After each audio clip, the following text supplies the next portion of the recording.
Salut, ça fait longtemps, pas vrai? Et non, tu ne rêves pas. Bienvenue dans cet épisode 46 de la série Street Workout. Petit rappel du principe de la série, étant donné que ça fait je sais pas combien d'années-lumière que j'ai pas sorti un épisode, et d'ailleurs les années-lumière c'est même pas une durée. Dans cette série de vidéos, je te partage mes entraînements, mes réflexions aussi pendant l'entraînement, et je parle de tout un tas de sujets en rapport de près ou de loin avec le Street Workout. Donc prends-toi une tisane, un verre d'eau, tout ce que tu veux, et sirote ça tranquillement devant l'épisode du jour.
C'était un bon combo ça.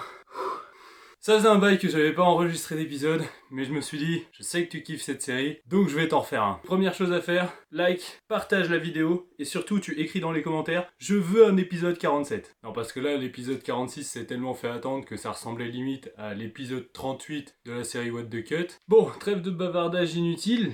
Ces derniers temps, je m'entraînais pas mal sous la forme de circuits, un peu comme ce qu'on peut retrouver au CrossFit, mais du coup je le faisais avec des exercices de street. Ça m'a permis de bosser mon cardio, parce que mine de rien, je fais un taf qui est pas mal sédentaire. C'est un peu con pour quelqu'un qui est coach sportif quand même.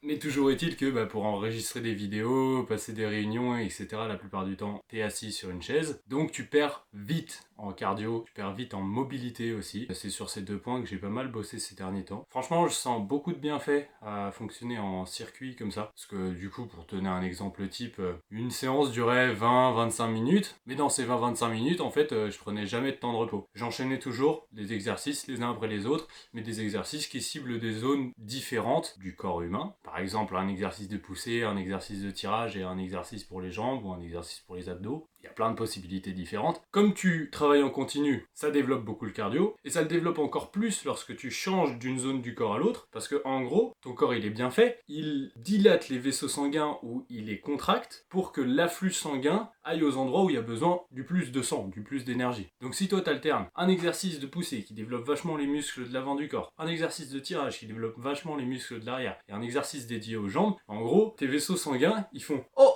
là, ils travaillent les muscles de devant, hop, on dilate. Ah ouais mince, ils travaillent aussi les muscles de derrière, hop, on dilate, on amène le sang ici. Ah, les jambes aussi, on dilate. » C'est pour ça qu'on appelle ça un travail cardiovasculaire, c'est parce que ça travaille sur le cœur, mais aussi sur les vaisseaux sanguins. Pour toutes les personnes qui ont des problèmes de circulation, par exemple, un travail cardio de la sorte, c'est vraiment idéal. Et si t'es déjà resté pendant 8 heures à bosser devant un PC, tu sais qu'à la fin, t'as les mains complètement froides et les pieds aussi gelés.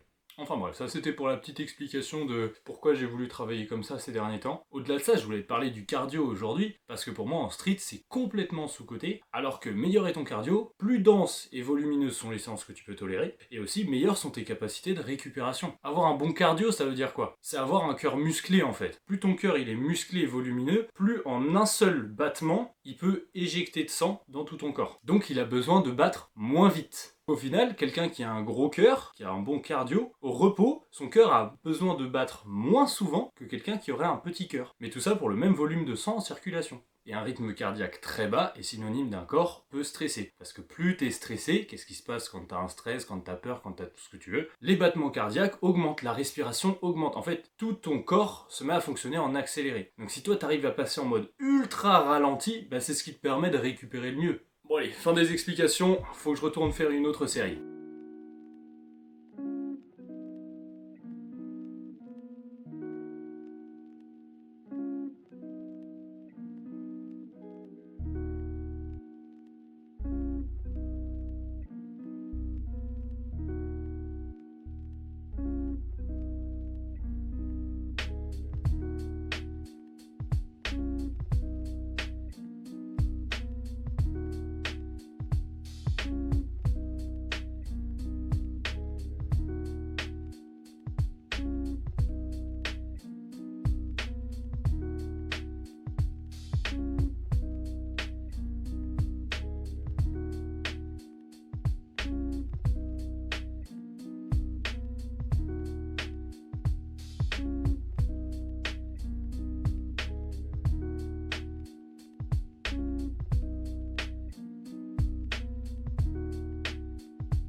Ah la vache, ça claque toujours autant.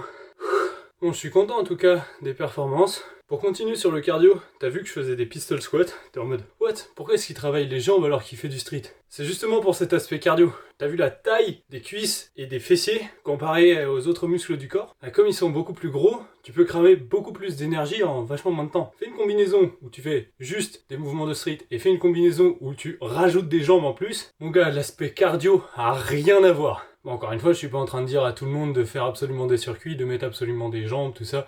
Il y a toujours le pour et le contre à peser, est-ce que tu veux bosser? Moi, tu sais que j'adore tester des méthodes d'entraînement, et la séance du jour ne fait pas exception.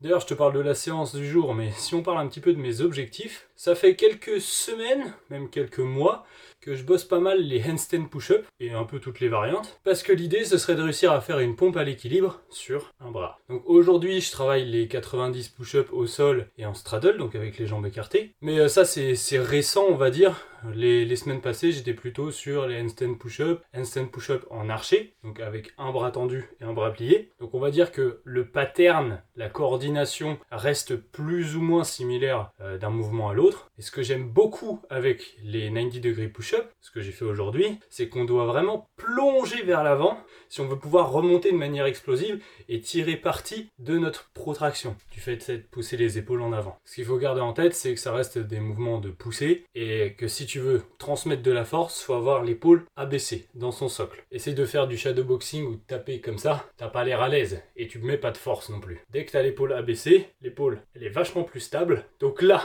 tu transmets de la force. Et quand t'as l'intention de plonger vers l'avant, instinctivement tu vas utiliser ton grand dorsal là pour abaisser ton épaule et ainsi emmener la tête plus loin. C'est un très bon conseil, c'est un très bon repère visuel pour permettre à quelqu'un de gagner en explosivité sur ses mouvements de poussée et de gagner en contrôle même tout court. Autre chose, tant que j'y pense, on m'a déjà demandé quelques fois si j'étais toujours en relation avec la marque MX Sport, dont je faisais la promotion il y a quelques temps dans mes vidéos, et maintenant c'est vrai que je le fais moins souvent. Alors MX Sport, petit rappel pour tout le monde, c'est la marque qui fait de l'équipement sportif et du textile, c'est eux qui ont fait mes parallettes par exemple. D'ailleurs maintenant, ils proposent de la personnalisation au laser, là par exemple j'ai mis Moulax, parce que c'est quand même trop stylé comme nom.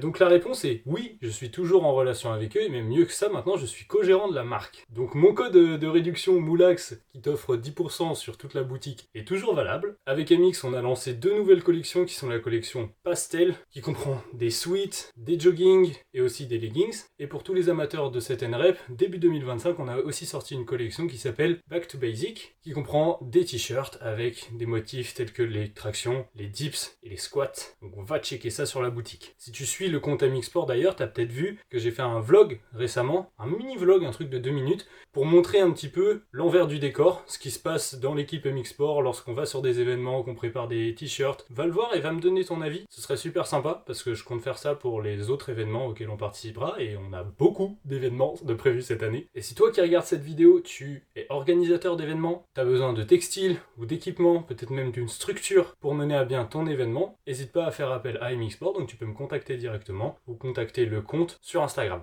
Bon voilà, c'est tout pour MX Sport. Va falloir retourner faire une série maintenant.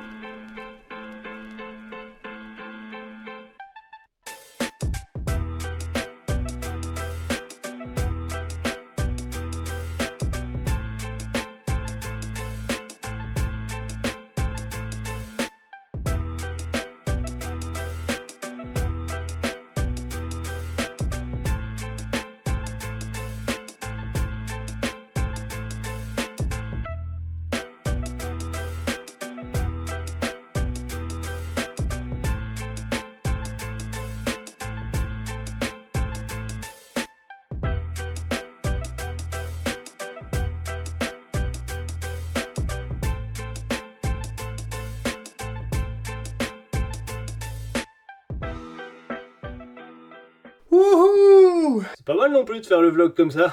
Je suis dead! En tout cas, j'espère que mon exécution te brûle bien les yeux. Il y a du gros keeping, les jambes sont pas tendues, l'amplitude est vraiment bof. Mais par contre, je force comme un bourrin. Et niveau congestion, c'est même étonnant, franchement, j'ai déjà vu bien pire. Je sais même pas combien de séries je vais faire comme ça. Pour l'instant, ça va, les performances sont encore cohérentes, et ça me saoule pas. Ça, pour moi, c'est vraiment les 2 repères sur lesquels se fier en travail nerveux. Dès que ça commence à te saouler, même que t'as plus envie d'écouter de la musique, et surtout que tes performances, elles font... Là, faut stopper. Franchement, c'est déjà une prouesse que je reste debout et que je puisse parler après les circuits. Parce que je te jure qu'il y a quelques semaines, c'était pas ça. Genre, je m'étalais sur le lit pendant 5-10 minutes, je bougeais plus. Un autre truc dont je voulais te parler pendant ces petits temps de récupération, c'est de la Fédération Française de Street Workout Freestyle, la FFSWF. J'ai rejoint le comité directeur de la Fédé récemment, dans le but de m'occuper de la communication en interne entre les comités régionaux et donc le pôle directeur de la Fédé. Donc, j'étais déjà à la fédération depuis quelques temps, mais dans le pôle communication. Mais j'ai décidé de rejoindre le comité directeur, tout simplement parce qu'après les championnats de France en 2024, il y a peut-être 2/3 ou les 3/4 de l'effectif de la Fédé qui ont quitté leur poste. C'est bien, l'année dernière, on commençait à professionnaliser le street, mais là, cette année, on a pris une grosse claque avec tout le monde qui est parti. Ils sont partis tout simplement parce qu'ils ont trop donné de leur personne. Ouais, malheureusement, la charge de travail repose souvent sur que quelques personnes plus motivées que les autres au sein d'un groupe. Pendant un temps, ça fonctionne comme ça, jusqu'à ce que la personne qui charge de quasiment tout craque et ça stoppe. Donc pour te tenir au courant de la situation actuelle pour les championnats régionaux 2025, dans la plupart des régions, on a des associations qui vont pouvoir organiser les championnats. Ils sont en train de concevoir tout ça, mais dans encore quelques régions, on n'a rien. Et au moment où je tourne cette vidéo, c'est notamment pour la Normandie et pour les Hauts-de-France qu'on est encore dans le flou. Donc si toi tu regardes cette vidéo et que tu fais partie de la Normandie, des Hauts-de-France, je t'invite fortement à essayer de t'investir auprès d'associations qui existent déjà, ou peut-être même à en créer une pour que ça puisse faire avancer les choses. Déjà parce que si demain on n'organise pas de compétition régionale en Normandie et en Hauts-de-France, alors qu'il y en a dans toutes les autres régions, ça craint. Et ensuite, parce que si on perd de plus en plus de membres à la Fédé, ce projet ne verra jamais le jour, et donc le street workout en France sera jamais reconnu comme un réel sport. Si tu as déjà participé à des événements, tu vois à quel point c'est génial alors qu'on n'a rien de mis en place en soi pour l'instant. Avec un peu plus de budget, un peu plus de reconnaissance, on pourrait vraiment faire des trucs de ouf, des événements tous les week-ends dans toute la France. Il pourrait y avoir de plus en plus de salles à s'ouvrir, de plus en plus même d'événements internationaux, mais tout ça serait possible uniquement si des acteurs de la communauté se bougent et se disent « on veut créer ça pour le street ».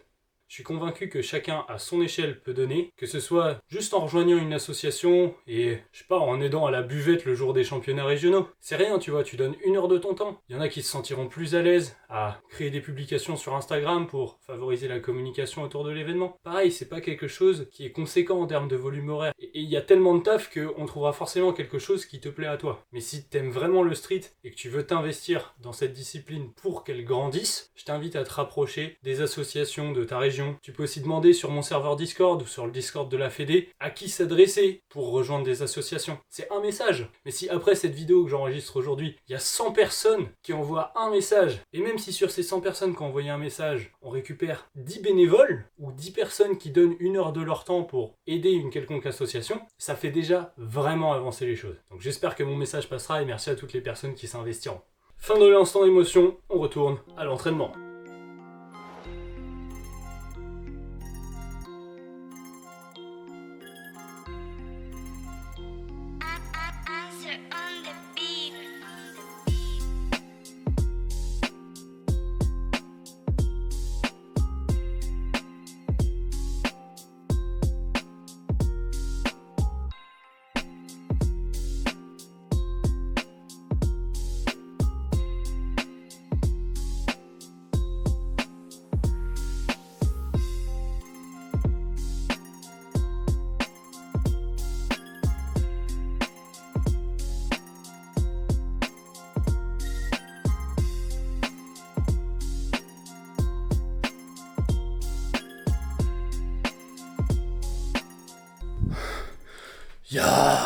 Bon, j'ai la gorge sèche, un truc de fou. Ça doit être à force de déblatérer trop de conneries. Là en congestion commence à être pas mal. Ajouter des 90 degrés push-up full alors que j'ai fait que des straddles toute la séance, ça tabasse.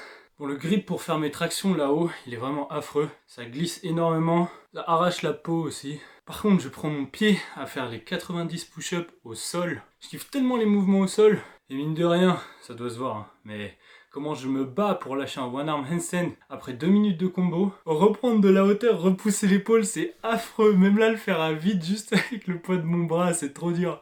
Mais y a pas à dire, une séance comme ça reste quand même plus facile que si t'enchaînes tout. Alors là, j'ai fait 4 combinaisons. Si au lieu de prendre 10 minutes de pause, 15 minutes de pause à parler entre chaque, j'avais tout enchaîné, ouais certes j'aurais fait beaucoup moins de reps, mais là, là en termes de congestion je peux plus bouger, j'ai envie de vomir quoi. Mais bon, pour aujourd'hui je me sentais pas de tout enchaîner, surtout si je fais une vidéo en parallèle où je filme l'entraînement, c'est quand même mieux si j'ai des temps de pause et je peux expliquer ce que je fais, parce que si je te filme juste un espèce de cadavre là pendant 10 minutes, qui lâche un mot toutes les 10 secondes parce qu'il arrive pas à respirer, c'est pas très intéressant, même si c'est un peu marrant quand même. Pour aujourd'hui je pense que là il me reste une petite série dans les bras, je sais pas si je continuerai l'entraînement après, peut-être que je ferai un petit peu de renforcement, genre semi-planche, traction, un truc du genre, ou handstand push-up. Je verrai, mais ça en tout cas c'est moins intéressant que je te le filme. J'espère que le retour de cette série t'a plu. Si tu veux que j'aborde d'autres sujets, parce qu'il y en a plein à aborder, mobilité, prépa compète, rééducation, prévention des blessures, tout ça. S'il y a des sujets qui te parlent, qui te font envie, tu veux que j'aborde une thématique super précise, tu tu mets ça en commentaire, comme ça peut-être que